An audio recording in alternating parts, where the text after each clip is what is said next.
बिस्मिल्लाहिर्रहमानिर्रहीम। अस्सलाम वालेकुम नाज़रीन, आप यूट्यूब चैनल देख रहे हैं। मैं इमरान खान हूँ। इस हुकूमत ने वही किया जिसके लिए इनको लाया गया था।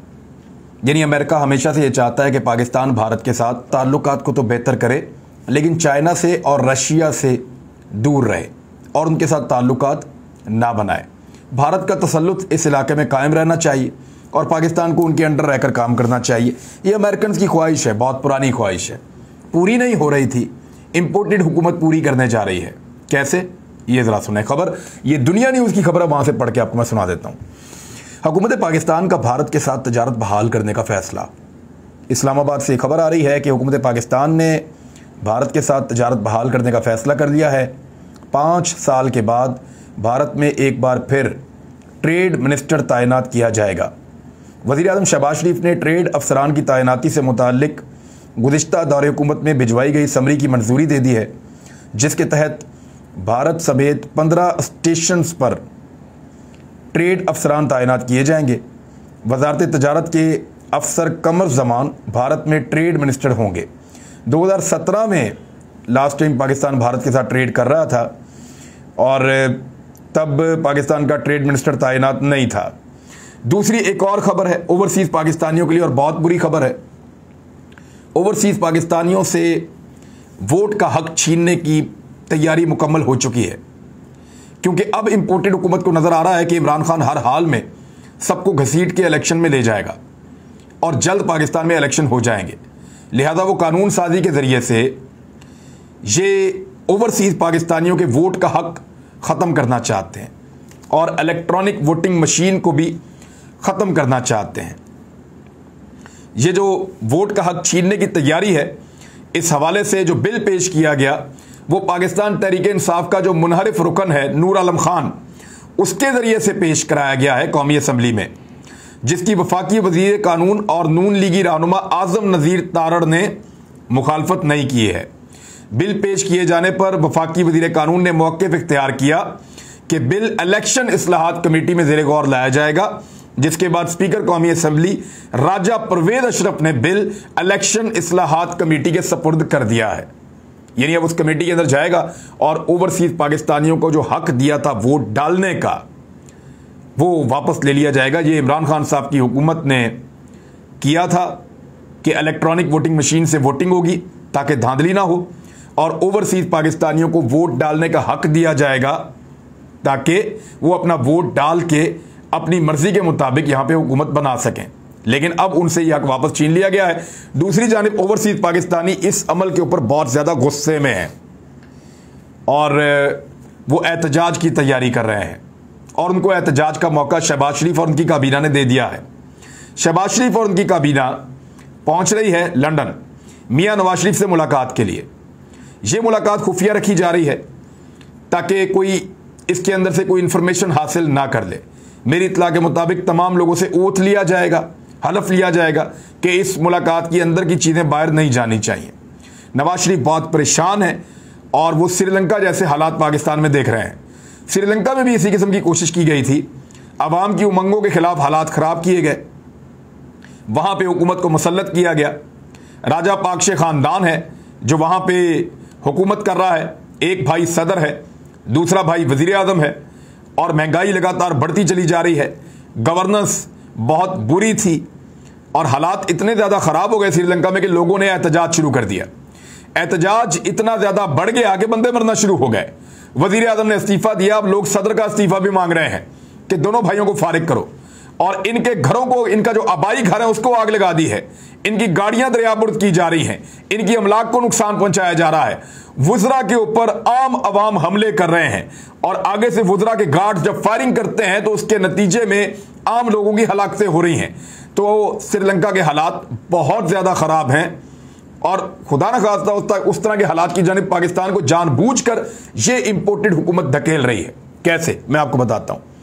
महंगाई इन्होंने कहा था कम करेंगे, जब से आए लगातार महंगाई बढ़ा रहे हैं। अभी मैं आपको खबर देता हूँ कैसे।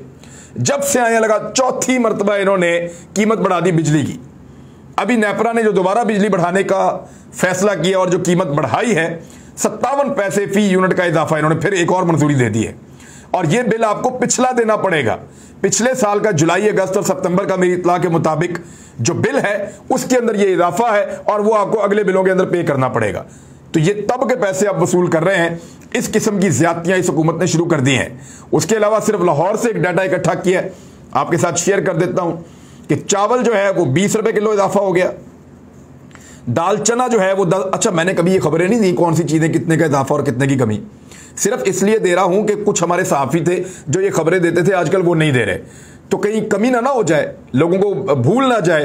तो वो जो हमारे बेकारी दानिश्वर थे जो ये खबरें देते थे, आजकल वो ये खबरें भूल गए हैं, लिहाजा मुझे देनी पड़ रही हैं। 10 रुपए इजाफा हो गया दाल चना में, और दाल मसूर में 35 रुपए इजाफा हो गया है, और दाल माश में 10 रुपए किलो इजाफा हो गया है, और छिलके वाली दाल माश में भी 10 रुपए किलो इजाफा हो गया है, मूंग की दाल में 10 रुपए किलो इजाफा हो गया है, सफेद चना जो है उसमें 20 रुपए किलो इजाफा हो गया है, दूध जो है वो 110 रुपए तक पहुंच गया है, दही की कीमत 130 रुपए तक पहुंच गई है, और ये नया नरखनामा है जो मुकर्रर किया गया है।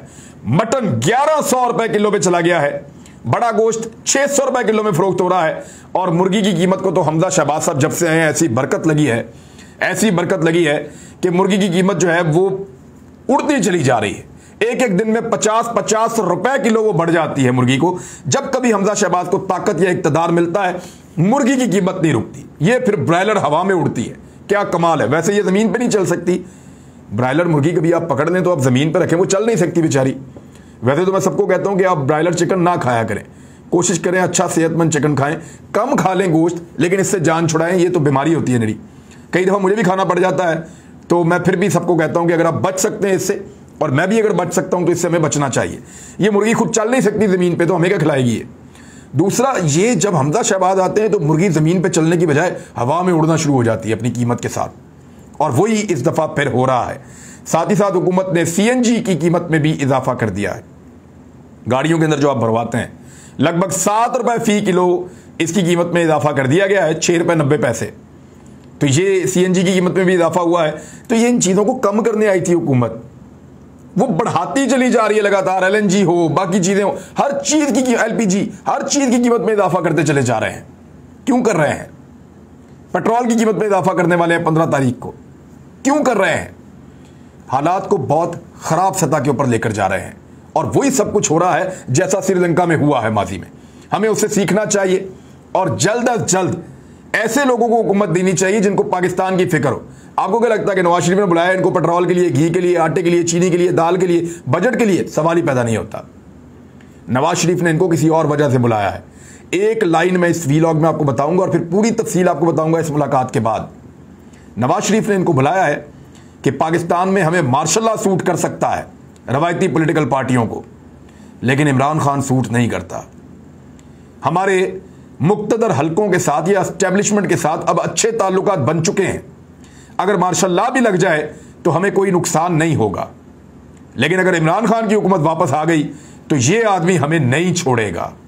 ये है बुनियादी एजेंडा और गिरती हुई मकबूलियत, जिसकी वजह से नवाज शरीफ ने फौरी तौर पे अपने तमाम अहम लोगों को, पूरी काबीना को लंदन में बुलवा लिया है। उधर लंदन के शहरियों को मौका मिल गया एहतजाज करने का, क्योंकि ओवरसीज पाकिस्तानियों से आज ही काम शुरू किया है इन्होंने, एक दिन पहले, वोट का हक छीनने का। तो वो बहुत बड़ी तादाद में प्लान कर रहे हैं कि जब ये मीटिंग कर रहे होंगे तो बाहर वो अपनी मीटिंग करेंगे। अभी तो मदीना मुनव्वरा की बात और वहां की इनकी जिल्लत और रुसवाई जो है वो अभी तक खत्म नहीं हुई थी, कि अब लंदन के अंदर एक और इनका जलूस निकलने वाला है जिल्लत और रुसवाई का। ये नहीं निकलने वाला है, मैं कह सकता हूं, इसलिए कि मैंने देखा है कि लंदन में इतना बड़ा मुजाहरा कोई नहीं कर सकता जितना पाकिस्तानी करते हैं, और खास तौर पे इसी इंपोर्टेड हुकूमत के खिलाफ करते हैं। अब जब ये वहां जा रहे हैं, उन्होंने प्लान किया हुआ है और वो खबरें चल रही हैं हर तरफ, तो इनका वहां पे भी जुलूस निकलेगा और आप देखेंगे बहुत बड़े पैमाने पर लोग निकलकर एहतजाज करेंगे। एक छोटी सी इंफॉर्मेशन मैं दे दूं, ये मैं रात के वक्त वीलॉग रिकॉर्ड करवा रहा हूं, और जब रिकॉर्ड करवा रहा हूं तो इससे थोड़ी देर पहले मैं ARY पे एक प्रोग्राम रिकॉर्ड कर रहा था, तो एक पुलिस की गाड़ी आई और मेरे सिक्योरिटी के जो लोग हैं उन्होंने उनको रोका मेरे घर के करीब। जब घर की तरफ आ रही थी तो उन्होंने रोक लिया, उन्होंने कहा बताएं जी किसको मिलना है आपने, क्योंकि मेरे घर से आगे कोई घर नहीं है, मैं जहाँ रहता हूँ वहाँ मेरा अकेला ही घर है इस सोसाइटी के अंदर। और ये क्योंकि मैंने यहाँ इसलिए घर बनाया था, ये सस्ती ज़मीन मिल रही थी, अभी भी यहाँ पे कोई 2 4 5 घर ही हैं सोसाइटी के अंदर। तो पुलिस जब आई तो उन्होंने रोका, उन्होंने कहा जी आप कहाँ जा रहे हैं? उन्होंने कहा जी हम रास्ता भूल गए हैं, यहां से आगे कहीं से रास्ता बाहर निकलता है? तो उन्होंने बताया जी ये रास्ता यहां से बाहर नहीं निकलता, आपको वापस जाना पड़ेगा। तो पुलिस वालों ने कहा ठीक है, उन्होंने गाड़ी मोड़ी और अपना वो जो डाला पुलिस का वो लेकर 4 या 6 पुलिस वाले वो बता रहे थे, 4 पीछे थे और 2 आगे थे, 6 पुलिस वाले थे, वो वापस चले गए। हमारे पास क्योंकि जो सिक्योरिटी गार्ड्स बैठते हैं बार सोसाइटी के दरवाजे पे, उनसे हमने रब्ता किया, उनसे जाके पूछा तो उन्होंने बताया जी कि ये जब दरवाजे पे आई पुलिस तो इन्होंने कहा कि इमरान रियाज साहब का घर कहाँ है, हमने वहां पे जाना है। कहते हमने इनको इशारा करके बताया कि आप सीधा जाएंगे, वहां सामने वो घर है और वो नजर भी आ रहा है, वहां चले जाएं। तो ये आपका घर पूछ कर आए थे, ये रास्ता नहीं भूले थे। एक तो ये मैं कंफर्म कर दूं। दूसरा, फिर उसके बाद एक और गाड़ी डबल केबन डाला जिसके ऊपर सरकारी नंबर प्लेट थी, वो इस गाड़ी से लगभग 2 घंटा पहले मेरे घर के आसपास चक्कर लगाकर गई है। इन दोनों गाड़ियों की सीसीटीवी फुटेज मैं ढूंढ रहा हूं और अगर मिल गई उस वक्त तक तो आपको इस वीडियो में साथ साथ आप देख रहे होंगे कि ये गाड़ियां कब आई, कैसे आई। ये एक्चुअली देखने आए थे कि मेरे यहां से निकलने का रास्ता कौन सा है, आने का रास्ता कौन सा है, जाने का रास्ता कौन सा है। मे भी कोई प्रेशर डालना हो या दबाव डालना हो या हो सकता है गिरफ्तार करना हो। तो जो भी है जी वेलकम, हम हर तरह का ताउन करेंगे कानून के साथ। किसी किस्म का झगड़ा हमारा पुलिस के साथ या इदारों के साथ नहीं है। कानून के मुताबिक काम करते हैं, कानून के मुताबिक ताउन भी करेंगे, लेकिन जब भी कोई आए अपने कानूनी डॉक्यूमेंट पूरे लेकर आए। अब तक के लिए इतना ही। अपना ख्याल रखिएगा, अपने इस चैनल का भी। अल्लाह हाफिज।